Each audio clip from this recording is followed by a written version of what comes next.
We are honest about the challenges and we are fair in our solutions. Yes, we take difficult decisions to tackle inflation and keep mortgage rates down. But our plan also leads to a shallower downturn, lower energy bills, higher growth, and a stronger NHS and education system. Three priorities then today: stability, growth, and public services. I start with stability. Mr. Speaker, high inflation is the enemy of stability. It means higher mortgage rates, more expensive food and fuel bills, businesses failing and unemployment rising. It erodes savings, causes industrial unrest, and cuts funding for public services. It hurts the poorest the most and eats away at the trust upon which a strong society is built. The Office for Budget Responsibility confirms global factors are the primary cause of current inflation.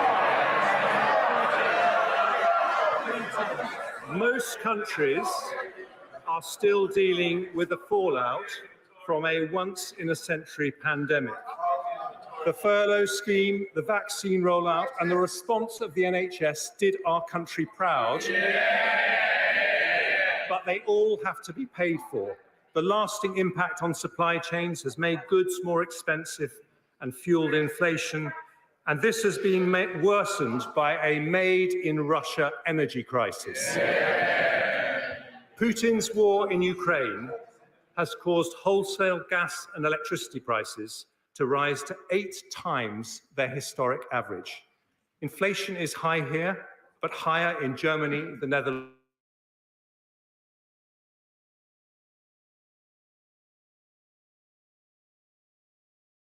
fallen here, but fallen further in Germany.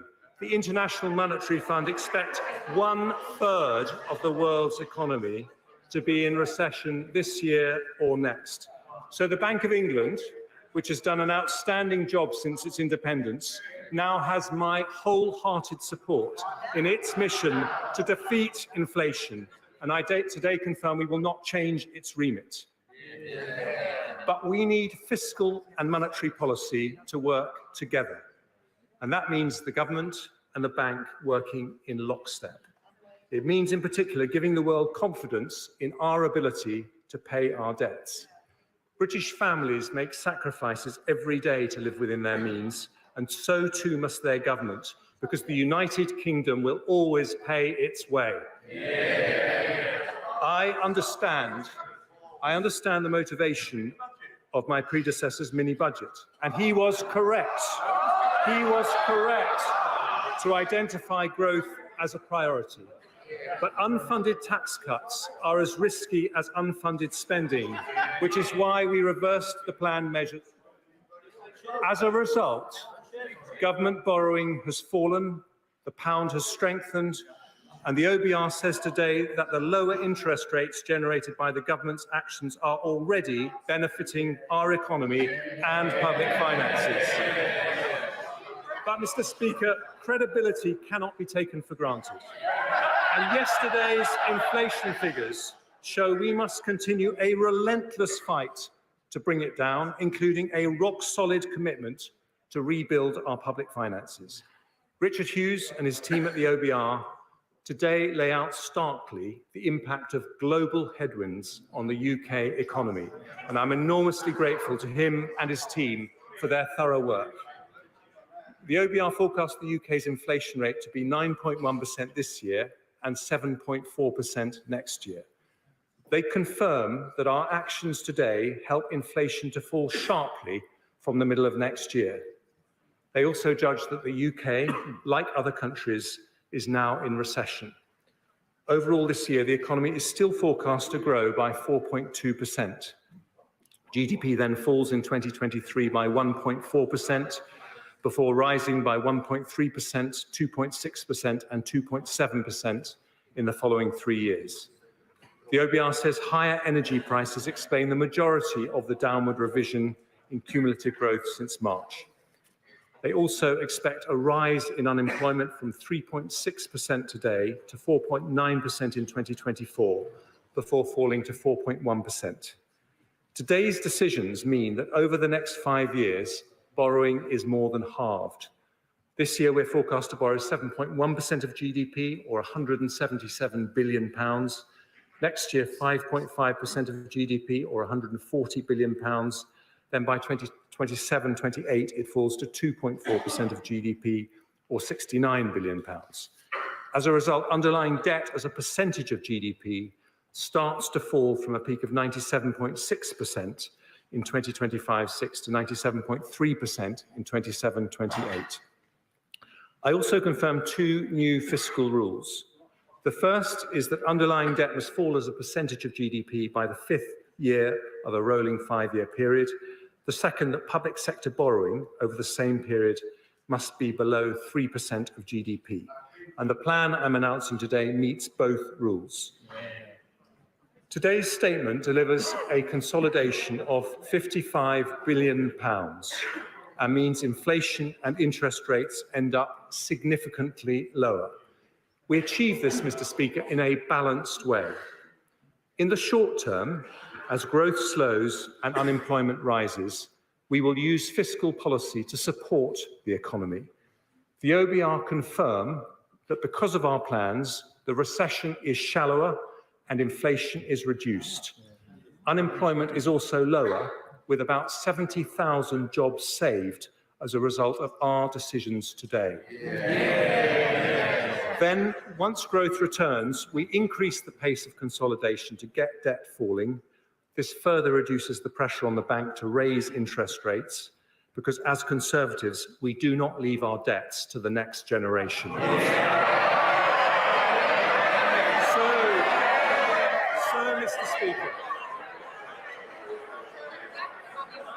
Mr. Speaker, this is a balanced path to stability, tackling inflation to reduce the cost of living and protect pensioner savings whilst supporting the economy on a path to growth.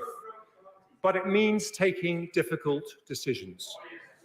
Anyone who says there are easy answers is not being straight with the British people. Some argue for spending cuts, but that would not be compatible with high-quality public services. Others say savings should be found by increasing taxes, but Conservatives know that high-tax economies damage enterprise and erode freedom. We want low taxes and sound money, but Conservatives know sound money has to come first, because inflation eats away at the pound in people's pockets even more insidiously than taxes. So with just under half of the £55 billion consolidation coming from tax and just over half from spending, this is a balanced plan for stability. I turn first to our decisions on tax. I have tried to be fair by following 2 broad principles. Firstly, we ask those with more to contribute more. And secondly, we avoid the tax rises that damage growth. Although my decisions today do lead to a substantial tax increase, we have not raised headline rates of taxation, and tax as a percentage of GDP will increase by just 1% over the next 5 years. I start with personal taxes. Asking more from those who have more means that the first difficult decision I take on tax is to reduce the threshold at which the 45p rate becomes payable from £150,000 to £125,140. Those earning £150,000 or more will pay just over £1,200 more in tax every year. We're also taking difficult decisions on tax-free allowances. I'm maintaining at current levels the income tax personal allowance, higher rate threshold, main national insurance thresholds, and the inheritance tax thresholds for a further 2 years, taking us to April 2028. Even after that, we'll still have the most generous set of tax-free allowances of any G7 country. I'm also reforming allowances on unearned income. The dividend allowance will be cut from £2,000 to £1,000 next year, and then to £500 from April 24. The annual exempt amount for capital gains tax will be cut from £12,300 to £6,000 next year, and then £3,000 from April 24. These changes still leave us with more generous allowances than countries like Germany, Ireland, France, and Canada. Because the OBR forecast half of all new vehicles will be electric by 2025, to make our motoring tax system fairer, I've decided that from then, electric vehicles will no longer be exempt from vehicle excise duty. Company car tax rates will remain lower for electric vehicles, and I've listened to industry bodies and will limit rate increases to 1 percentage point a year for 3 years from 2025. The OBR expects housing activity to slow over the next 2 years, so the stamp duty cuts announced in the mini-budget will remain in place, but only until the 31st of March 2025. After that, I will sunset the measure, creating an incentive to support the housing market and the jobs associated with it by boosting transaction during the period the economy most needs it. I now turn to business taxes. While I've decided to freeze the employer's NICS threshold until April 2028, we will retain the employment allowance at its new higher level of £5,000. This means 40% of all businesses will pay no NICS at all. The VAT threshold is already more than twice as high as the EU and OECD averages. I will maintain it at that level until March 26. My right honourable friend, the Prime Minister, successfully negotiated a landmark international tax deal to make sure multinational corporations, including big tech companies, pay the right tax in the countries they operate. I will implement these reforms, making sure the UK gets our fair share. Alongside further measures to tackle tax avoidance and evasion, this will raise an additional £2.8 billion by 27-28. I've also heard concerning reports of abuse and fraud in R&D tax relief for SMEs. So I've decided today to cut the deduction rate for the SME scheme to 86% and the credit rate to 10%, but increase the rate of the separate R&D expenditure credit from 13% to 20%. Despite raising revenue, the OBR have confirmed that these measures have no detrimental impact on the level of R&D investment in the economy. Ahead of the next budget, we'll work with industry to understand what further support R&D intensive SMEs may require. Next, windfall taxes. I have no objection to windfall taxes if they are genuinely about windfall profits caused by unexpected increases in energy prices. But I know the honourable members opposite are getting excited at the talk of windfall taxes. Can I just say that any such tax should be temporary, not deter investment, and recognise the cyclical nature of energy businesses. So, taking account of this, I've decided that from January the 1st until March 28, we will increase the energy profits levy from 25%. The structure of our energy market also creates windfall profits for low-carbon electricity generation. So from January the 1st, we've decided to introduce a new temporary 45% levy on electricity generators. Together, these measures raise £14 billion next year. Finally, I turn to business rates. It's an important principle that bills should accurately reflect market values. So we'll proceed with the revaluation of business properties from April 23. But I will soften the blow on businesses with a nearly £14 billion tax cut over the next 5 years. Nearly 2/3 of properties will not pay a penny more next year, and thousands of pubs, restaurants and small high street shops will benefit. This will include a new government-funded transitional relief scheme, as called for by the CBI, the British Retail Consortium, the Federation of Small Businesses and others, benefiting around 700,000 businesses. Mr. Speaker, our plan for the cost of living delivers lower inflation, lower mortgage rates, a shallower downturn and lower unemployment. But it also involves public spending discipline. So I turn next to how we protect public services through a challenging period. The Prime Minister's vision for this country has at its heart a strong NHS and world-class education. We know that a strong economy depends on strong public services, so we will protect them as much as we can as we deliver our plan for stability and growth. We do have to take difficult decisions on public finances, so we're going to grow public spending, but we're going to grow it more slowly than the growth in the economy. For the remaining 2 years of the spending review, we'll protect the increases in departmental budgets we've already set out in cash terms, and then grow resource spending at 1% a year in real terms in the 3 years that follow. Although departments will have to make efficiencies to deal with inflationary pressures in the next 2 years, this decision means overall spending in public services will continue to rise in real terms for the next 5 years. Before I turn to our plan for schools and the NHS, I start with 2 other areas of spending. The Department for Work and Pensions has a critical role in supporting people into work, and I am proud to live in a country with one of the most comprehensive safety nets anywhere in the world. But I'm also concerned that we've seen a sharp increase in economically inactive working-age adults of around 630,000 people since the start of the pandemic. Employment levels have yet to return to pre-pandemic levels, which is bad for businesses who cannot fill vacancies and bad for people missing out on the opportunity to do well for themselves and their families. So the Prime Minister has asked the Work and Pensions Secretary to do a thorough review of issues holding back workforce participation to conclude early in the new year.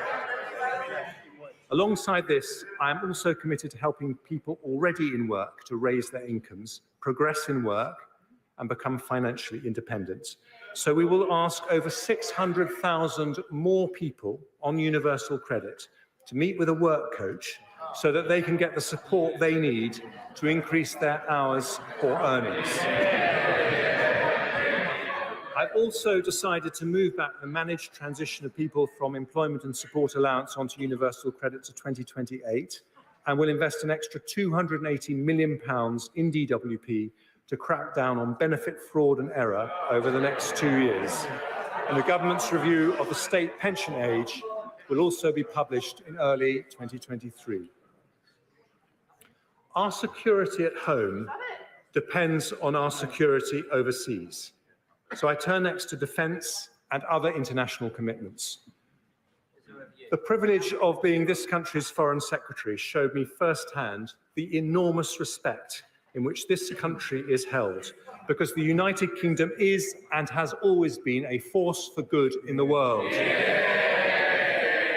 Nothing sums that up more than the courage of our armed forces, men and women who risk their lives every day in defence of our territory and our belief in freedom.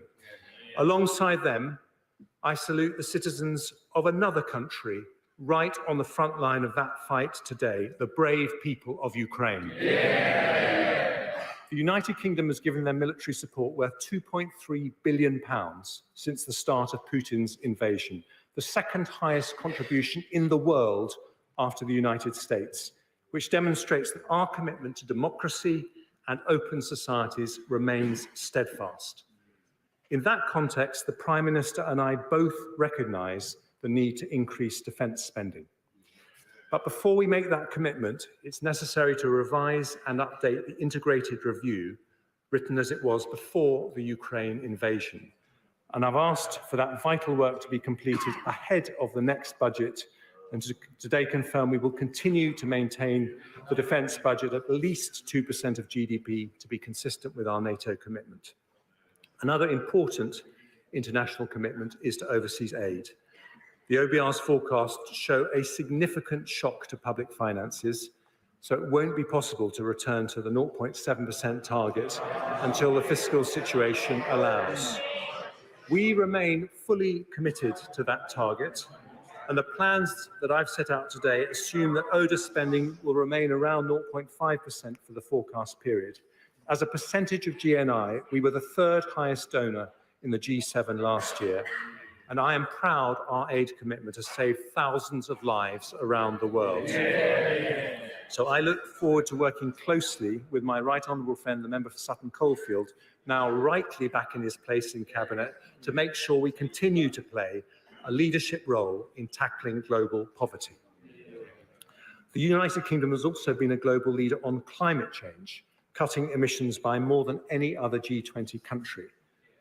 But with the existential vulnerability we face, now would be the wrong time to step back from our international climate responsibilities. So I also confirm that despite the economic pressures, we remain fully committed to the historic Glasgow Climate Pact agreed at COP26, including a 68% reduction in our own emissions by 2030. I turn to education. Mr. Speaker, being pro-education is being pro-growth. But providing our children with a good education is not just an economic mission, it's a moral mission, one to which my right honourable friend, the Prime Minister, has always been deeply committed. Thanks to the efforts of successive Conservative education secretaries, particularly my right honourable friends from Surrey Heath and from Bognor Regis, we have risen 9 places in the global league tables for maths and reading in the last 7 years. I still, however, have concerns that not all school leavers get the skills they need for a modern economy.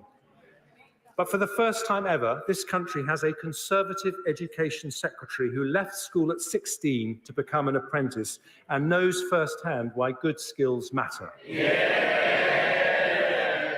There are many important initiatives in place, but as Chancellor, I want to know the answer to one simple question. Will every young person leave the education system with the skills they would get in Japan, Germany, or Switzerland? So I've appointed Sir Michael Barber to advise me and my right honourable friend, the Education Secretary, on the implementation of our skills reform programme.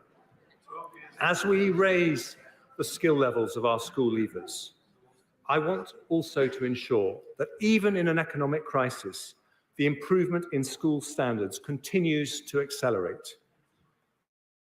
Some have suggested putting VAT on independent school fees as a way of increasing core funding for schools, which would raise about £1.7 billion.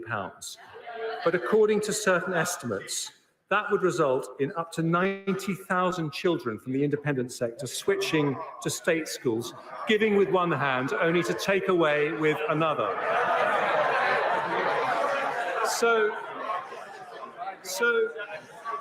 So instead of being ideological, I'm going to be practical.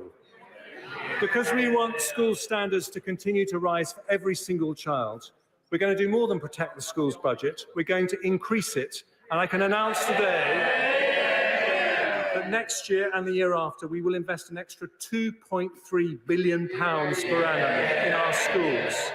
Our message to heads and teachers and classroom assistants is thank you for your brilliant work. We need it to continue, and in difficult economic circumstances, a Conservative government is investing more in the public service that defines all our futures.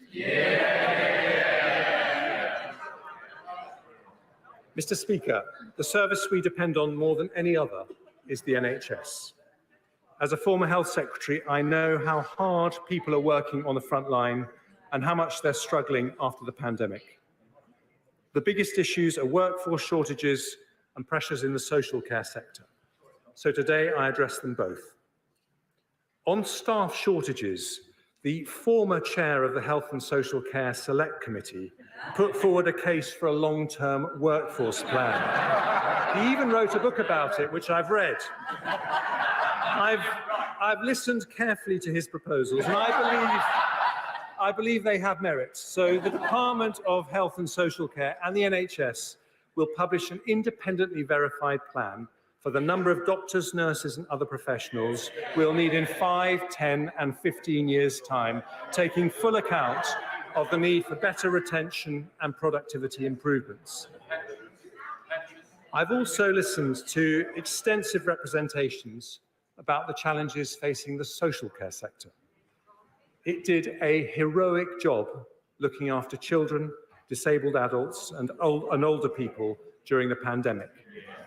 Its 1.6 million employees work incredibly hard, but even outside the pandemic, the increasing number of over 80s is putting massive pressure on their services.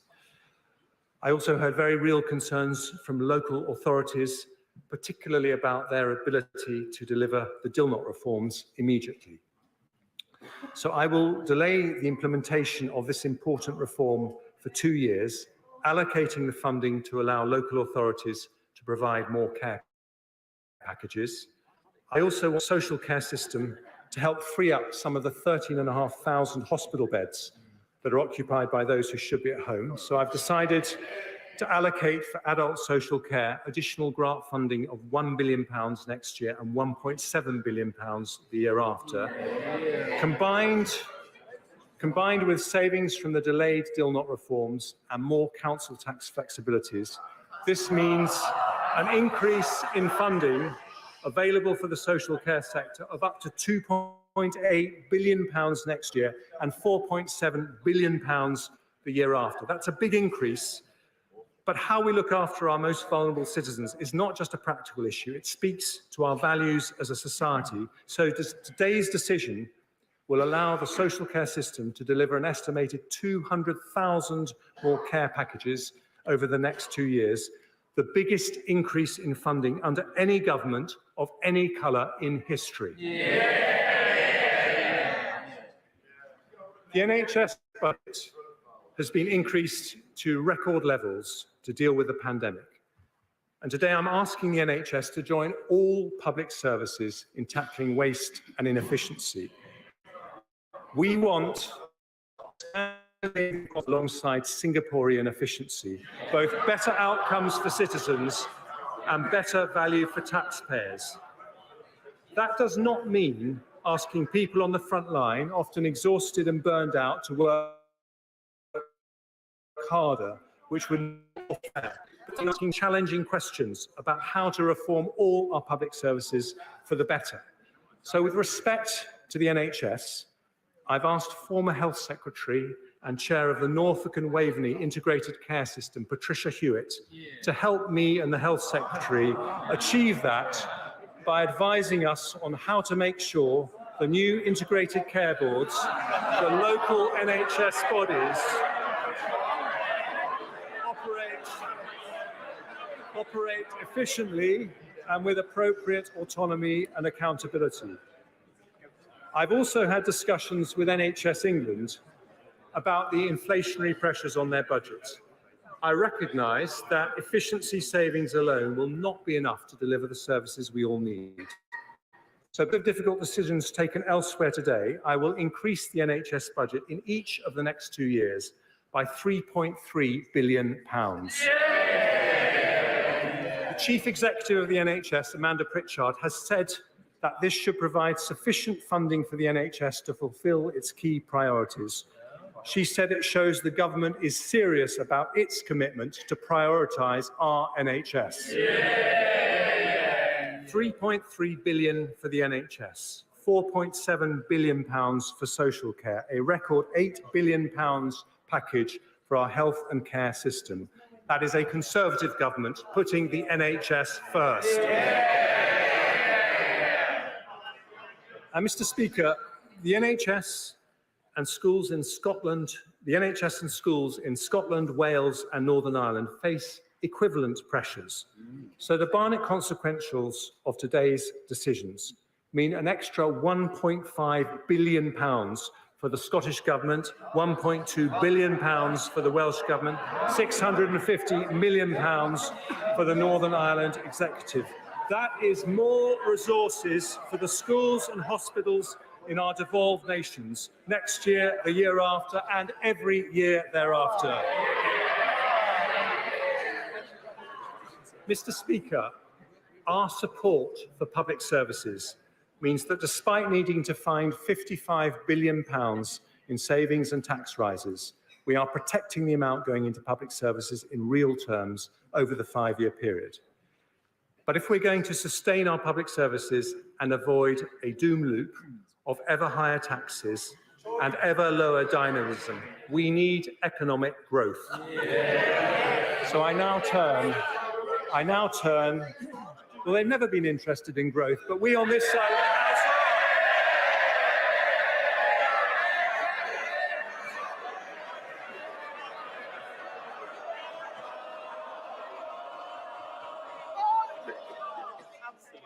I want to get to the end of the budget statement like the rest of the people of this country.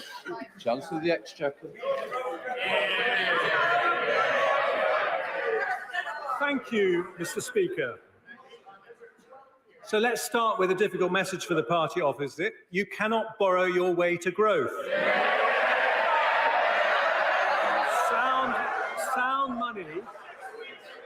Sound money is the rock. Sound money is the rock upon which long-term prosperity rests.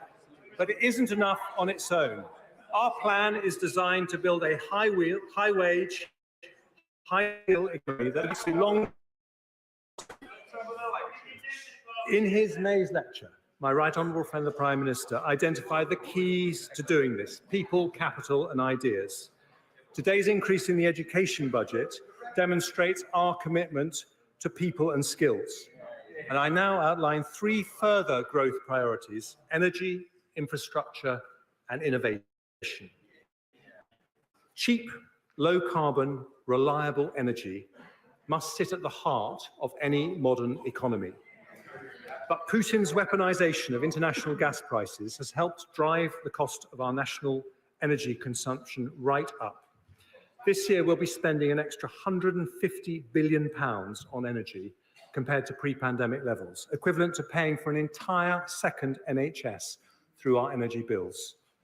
In 2019, a third of global emissions came from energy supply.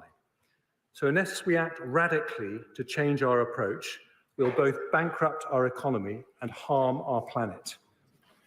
Over the long term, there's only one way to stop ourselves being at the mercy of international gas prices: energy independence combined with energy efficiency. Energy independence, so neither Putin nor anyone else can use energy to blackmail us, and energy efficiency to reduce demand and climate impact as much as possible. Now, Britain is a global leader in renewable energy. Last year, nearly 40% of our electricity came from offshore wind, solar, and other renewables. Since 2010, our renewable energy production has grown faster than any other large country in Europe.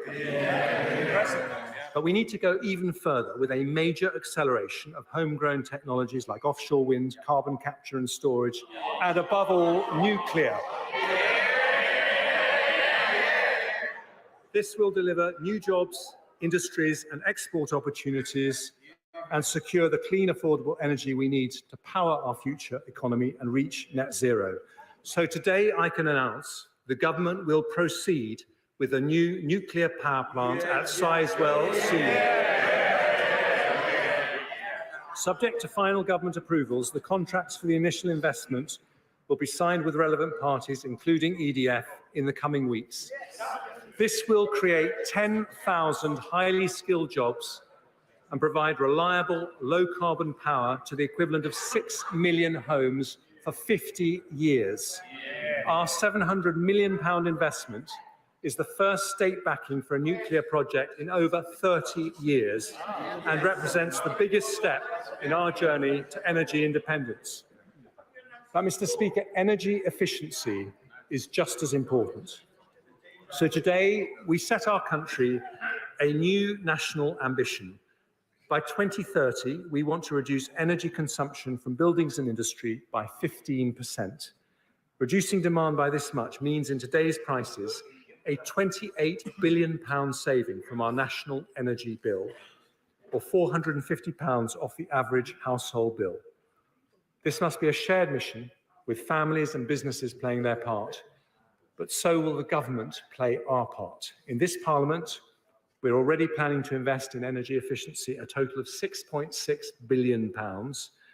Today, I'm announcing new funding from 2025 of a further £6 billion, doubling our annual investment to deliver this new national ambition. Our commitment to the British people is over time to remove the single biggest driver of inflation and volatility facing British businesses and consumers. So my right honourable friend, the Business and Energy Secretary, will publish further details on our energy independence plans and launch a new energy efficiency task force shortly. Mr. Speaker, if a modern economy needs secure, clean and affordable energy, it also needs good roads, rail, broadband and 5G infrastructure. Such connections matter because they allow wealth and opportunity to spread to every corner of the country. And that is why infrastructure is our second growth priority. Thanks to decisions by this Conservative government, right now workers right across the country are building or maintaining thousands of miles of roads and railways, installing mobile masts and broadband cables to connect the remotest parts of rural Britain, building and repairing hospitals and constructing new wind turbines in the North Sea. When looking for cuts, capital is sometimes seen as an easy option, but doing so limits not our budgets, but our future. So today I can announce that I'm not cutting a penny from our capital budgets in the next 2 years and maintaining them at that level in cash terms for the following 3 years. That means that although we're not growing our capital budget as planned, it will still increase from £63 billion 4 years ago to £114 billion next year, £115 billion the year after, and remain at that level, more than double what it was under the last Labour government.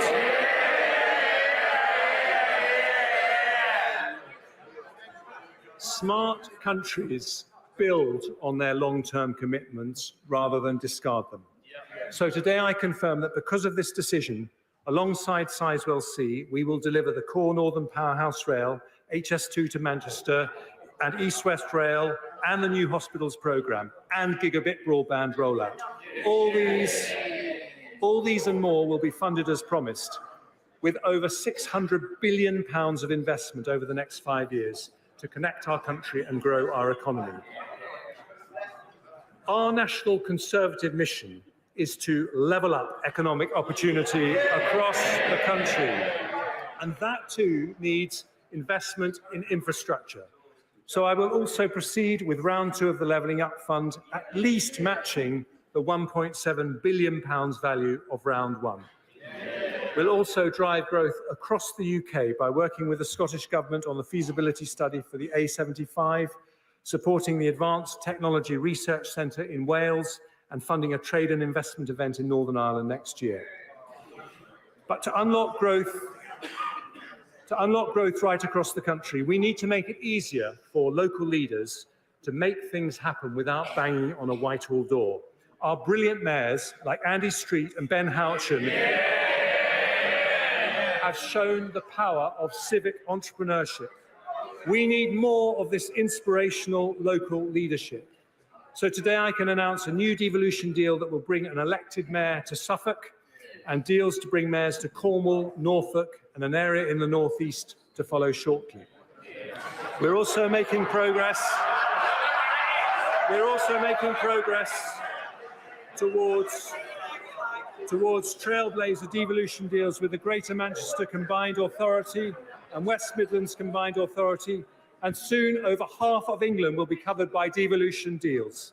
Taken together, that £600 billion investment in our future growth represents the largest investment in public works for 40 years. So our children and grandchildren can be confident that this Conservative government is investing in their future. Yeah.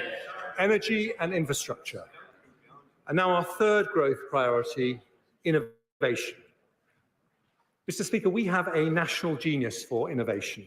Britain is the land of Newton, Darwin, Fleming, Faraday, Franklin, Gilbert and Berners-Lee, the home of 3 of the world's top 10 universities, the country with the largest life science and technology centres in Europe.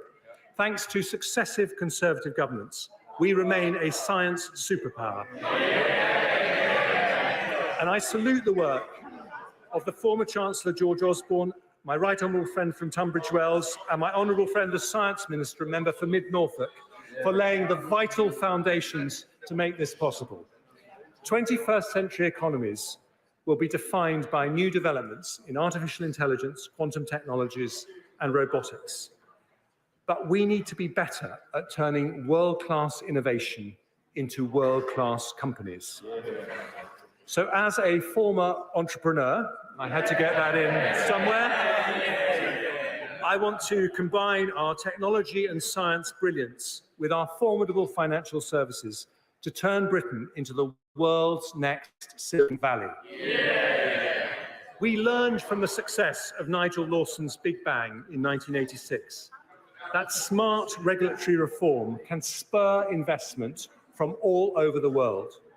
So today, using our Brexit freedoms, I confirm the next steps in our supply-side transformation. By the end of next year, we will decide and announce changes to EU regulations in our 5 growth industries: digital, life sciences, green industries, financial services, and advanced manufacturing. And I've asked the Chief Scientific Officer, Sir Patrick Vallance, who did such a brilliant job in the pandemic, to lead our work on how to do this. The second lesson of Nigel Lawson's Big Bang is the most important driver of global success is not tax subsidies, but competition. So we will legislate to give the Digital Markets Unit new powers to challenge monopolies and increase the competitive pressure to innovate. To further spur competition, I've seen a request from businesses, and today I'm removing import tariffs on over 100 goods used by UK businesses in their production processes, from car seat parts to bicycle frames. I'll also change our approach to investment zones, which will now focus on leveraging our research strengths by being centred on universities in left-behind areas to help build clusters for our new growth industries. My Right Honourable Friend, the Levelling Up Secretary, will work with mayors, devolved administrations and local partners to achieve this, with the first decisions announced ahead of the spring budget. I've heard some speculation that we might cut the research and development budget today, but I believe that would be a profound mistake. In our 2017 manifesto, we announced a target to invest 2.4% of our GDP in R&D, and the latest ONS data suggests the UK is close to meeting that target. I want to go further, so today I protect our entire research budget and confirm that we'll increase public funding for R&E to 20 billion by 24-25 as part of our mission to make the United Kingdom a science superpower. And finally, Nigel Lawson's Big Bang inspires us today, but nearly 40 years on, we must stay true to its mission to make the UK the world's most innovative and competitive global financial centre. So to further support investment across our economy, I also announced that we're publishing our decision on Solvency II, which will unlock tens of billions of pounds of investment for our growth-enhancing industries. 3 priorities for growth: energy security, investment in infrastructure, and a plan to turn the United Kingdom into the world's next Silicon Valley, transforming British intellectual genius into British commercial success. But alongside British genius, we must remember another great national quality: British compassion. So this final part of our plan protects the most vulnerable, and it's to that I now turn. Mr. Speaker, strong public finances aren't just to make accountants happy. It's because we took difficult decisions in 2010 that we could afford record funding increases for the NHS, the landmark furlough scheme, and now the energy price guarantee. Today, the discipline that we've shown means we can provide targeted support to help our most vulnerable citizens with the cost of living.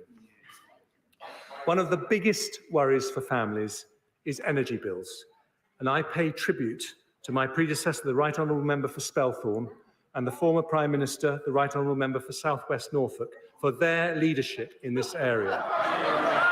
This winter, we will stick with their plan to spend £55 billion to help households and businesses with their energy bills, one of the largest support plans in Europe.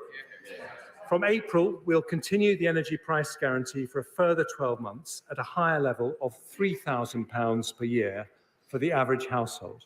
With prices forecast to remain elevated throughout next year, this will mean an average of £500 support for every household in the country. At the same time, for the most vulnerable, we'll introduce additional cost of living payments next year of £900 to households on means-tested benefits, £300 to pensioner households, £150 for individuals on disability benefit. We'll also provide an additional £1 billion of funding to enable a further 12-month extension to the Household Support Fund, helping local authorities assist those who might otherwise fall through the cracks. And for those households who use alternative fuels, such as heating oil and LPG to heat their homes, I'm today doubling the amount of support from £100 to £200, which will be delivered as soon as possible this winter. And before the end of the year, we'll also bring forward a new targeted approach to support businesses from next April. But I want to go further to support people most exposed to high inflation. Around 4 million families live in the social rented sector, almost 1/5 of households in England. Their rents are set at 1% above the September inflation rate, which means that on current plans, they're set to see rent hikes next year of up to 11%. For many, that would just be unaffordable. So today I can announce that this government will cap the increase in social rents to a maximum of 7% in 23-24. Compared to current plans, that is a saving for the average tenant of £200 next year. This government introduced, I thought they cared about the most vulnerable.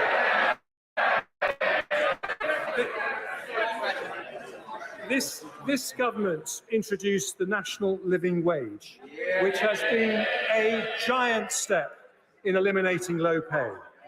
So today, I'm accepting the recommendation of the Low Pay Commission to increase it next year by 9.7%. That means from April 23, the hourly rate will be £10.42, which represents an annual pay rise worth over £1,600 to a full-time worker. It's expected to benefit over 2 million of the lowest paid workers in our country and keeps us on track for our target to reach 2/3 of median earnings by 2024. And it is the largest increase in the UK's national living wage ever. Mr. Speaker, there have also been some representations to keep the uplift to working age and disability benefits below the level of inflation, given the financial constraints we face. But that would not be consistent with our commitment to protect the most vulnerable. So today, I also commit to uprate such benefits by inflation with an increase of 10.1%. That is an expensive commitment costing £11 billion, but it means 10 million working age families will see a much needed increase next year, which speaks to our priorities as a government and our priorities as a nation. On average, a family on universal credit will benefit next year by around £600, and to increase the number of households who can benefit from this decision, I'll also exceptionally increase the benefit cap with inflation next year. Finally, Mr. Speaker, I've talked a lot about British values of compassion, hard work, dignity, fairness. There is no more British value than our commitment to protect and honour those who built the country we live in. So to support the poorest pensioners, I've decided to increase the pension credit by 10.1%, which is worth up to £1,470 for a couple and £960 for a single pensioner in our most vulnerable households. But the cost of living crisis is harming not just our poorest pensioners, but all pensioners. So because we've taken difficult decisions elsewhere today, I can also announce that we will fulfil our pledge to the country to protect the pensions triple lock.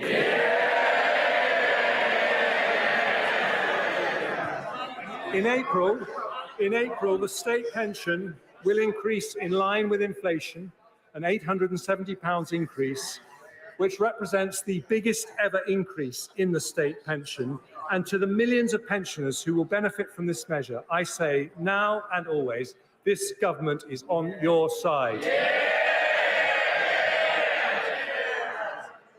Mr. Speaker, there is a global energy crisis, a global inflation crisis, and a global economic crisis.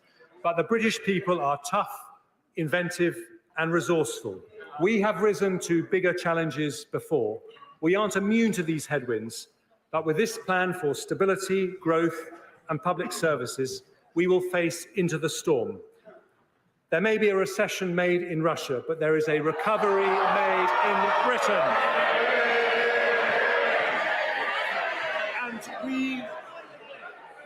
And we commit to our plan today with British resilience and British compassion. Because of the difficult decisions we take today, we strengthen our public finances, bring down inflation, protect jobs. We build the first state-backed nuclear power station for 30 years. We continue the biggest programme of capital investment for 40 years.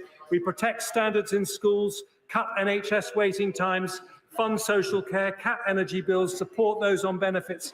We protect workers with the biggest ever increase in the national living wage, and our pensioners on the triple lock with the biggest ever increase in the state pension. This is a balanced plan for stability, a plan for growth, and a plan for public services. It shows that you don't need to choose either a strong economy or good public services.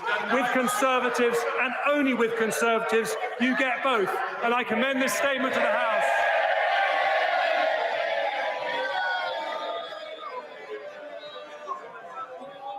I now call the Shadow Chancellor of the Exchequer, Rachel Reeves. Thank you, Mr. Speaker, and thank you to the Chancellor for that statement. So here we are, the end of 2022. 3 Prime Ministers, 4 Chancellors, and 4 budgets later. And where do we find ourselves? In a worse place than we started the year. Inflation spiralling, growth plunging, living standards falling. Mr. Speaker, Britain is a great country with fantastic strengths. But because of this government's mistakes, we are being held back. What people will be asking themselves at the next election is this: are me and my family better off with a Conservative government? And the answer is no. The mess we are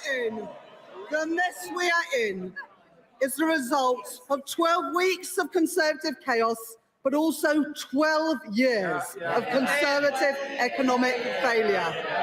Growth dismal, investment down, wages squeezed, public services crumbling. And what does the Chancellor have to offer today? More of the same, with working people paying the price for his failure. The Chancellor should have come here today to ask for forgiveness. At the very least, he could have offered an apology. But no, instead he says that his predecessor was correct in his analysis at the mini-budget. The mini-budget that put our economy into freefall. All the country got today was an invoice for the economic carnage that this government has created. Never again can the Conservatives be seen as the party of economic competence. Now, it's been clear for weeks what they wanted to do. Step 1, blame global factors. Step 2, pretend the mini-budget has nothing to do with any of them. Step 3, portray the Chancellor and Prime Minister as the people who can clear up the mess of their party's own making. And step 4, attempt to lay some so-called traps for the Labour Party. They've even had George Osborne in to advise them on how to party like it's 2010. But, Mr. Speaker, this isn't a game. This is about people's lives. This is about people's livelihoods. It's about their ability to pay the mortgage, their ability to pay the rent, and the ability to pay the bills after 12 years of Conservative stagnation that has left our country so much worse off. It's about the fact that when the global storm hits, we are uniquely exposed because of the choices that the Conservatives have made. Now, Mr. Speaker, nobody doubts that the COVID pandemic and war in Ukraine have had profound implications. And the whole House is united in its condemnation of Russia's aggression. But Britain's problems started before the COVID pandemic, and they started before Russia's illegal invasion of Ukraine.